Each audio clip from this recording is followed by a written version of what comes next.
JBA ಚುನಾವಣೆ ನಡೆಸುವುದಕ್ಕೆ ಕಾಂಗ್ರೆಸ್ ಸರ್ಕಾರ ಸದ್ದಿಲ್ಲದೆ ಸಿದ್ಧತೆಯನ್ನ ನಡೆಸಿದೆ. ಇಂದು ಕೆಪಿಸಿಸಿ ಕಚೇರಿಯಲ್ಲಿ ಡಿಸಿಎಂ ಡಿಕೆಶಿ ಹಾಗೂ ಮಾಜಿ ಸಂಸದ ಡಿಕೆ ಸುರೇಶ್ ಸಭೆ ನಡೆಸಿದ್ರು.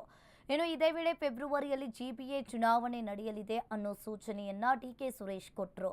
ಫೆಬ್ರವರಿಯಿಂದ ಜೆಬಿಎ ಜಿಲ್ಲಾ ಪಂಚಾಯಿತಿ, ತಾಲೂಕು ಪಂಚಾಯಿತಿ, ನಗರಸಭೆ, ಪುರಸಭೆ ಸೇರಿ ಹಲವು ಚುನಾವಣೆ ಬರಲಿವೆ.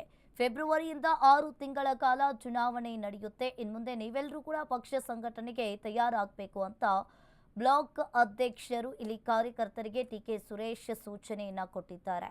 ಇನ್ನು ಅದೇ ರೀತಿಯಾಗಿ ಈ ಸಭೆಯಲ್ಲಿ ಡಿಕೆ ಶಿವಕುಮಾರ್ ಮಾತನಾಡಿ, ಗ್ರೇಟರ್ ಬೆಂಗಳೂರು ಗೆದ್ರೆ 2028ರ ಎಲೆಕ್ಷನ್ ನಾವು ಗೆಲ್ತೀವಿ, 5ಕ್ಕೆ 5 ಪಾಲಿಕೆ ಗೆದ್ರೆ 2028ರ ಚುನಾವಣೆಯನ್ನು ಕೂಡ ಗೆಲ್ತೀವಿ, ಇಲ್ಲದಿದ್ರೆ ನಾವು ಹಳ್ಳಿಗೆ ವಾಪಸ್ ಹೋಗಬೇಕಾಗುತ್ತದೆ ಅಂತ ಹೇಳಿದ್ರು. ಜೆಬಿಎ ಚುನಾವಣೆ ಗೆಲ್ಲುವ ನಿಟ್ಟಿನಲ್ಲಿ ನೀವೆಲ್ಲರೂ ಕೂಡ ಕೆಲಸ ಮಾಡಬೇಕು. ಪಾಲಿಕೆ ಗೆಲ್ಲಬೇಕಂದ್ರೆ ಮೊದಲು ಜನರ ಹೃದಯ ಗೆಲ್ಲಬೇಕು.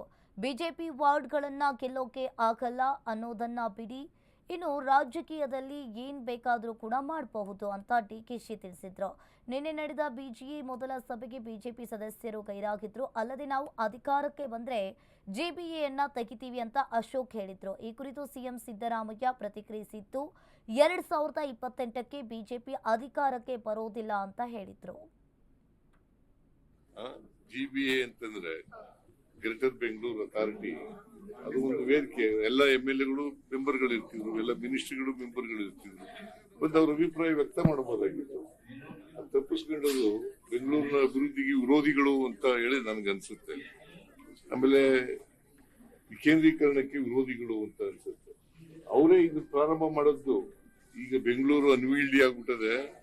ಅದಕ್ಕೆ ಜನರಿಗೆ ಒಳ್ಳೆ ಆಡಳಿತ ಕೊಡಬೇಕಾದ್ರೆ, ಅವ್ರಿಗೆ ಸೌಲಭ್ಯ ಕೊಡಬೇಕಾದ್ರೆ, ಮತ್ತೆ ಸರಿಯಾದ ರೀತಿಯಲ್ಲಿ ಆಡಳಿತ ನಡೀತಾ ಇದೆ ಇಲ್ಲೋ ಅಂತ ನೋಡ್ಕೋಬೇಕಾದ್ರೆ ಅದು ವಿಭಾಗ ಮಾಡ್ಲೇಬೇಕು ಅಂತ ಹೇಳಿ ಹೇಳಿದವರು ಅವರು.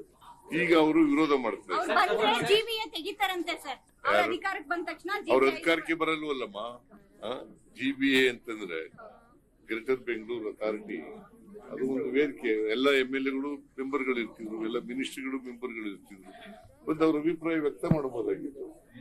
ತಪ್ಪಿಸ್ಕೊಂಡರು ಬೆಂಗಳೂರಿನ ಅಭಿವೃದ್ಧಿಗೆ ವಿರೋಧಿಗಳು ಅಂತ ಹೇಳಿ ನನ್ಗನ್ಸುತ್ತೆ. ಆಮೇಲೆ ವಿಕೇಂದ್ರೀಕರಣ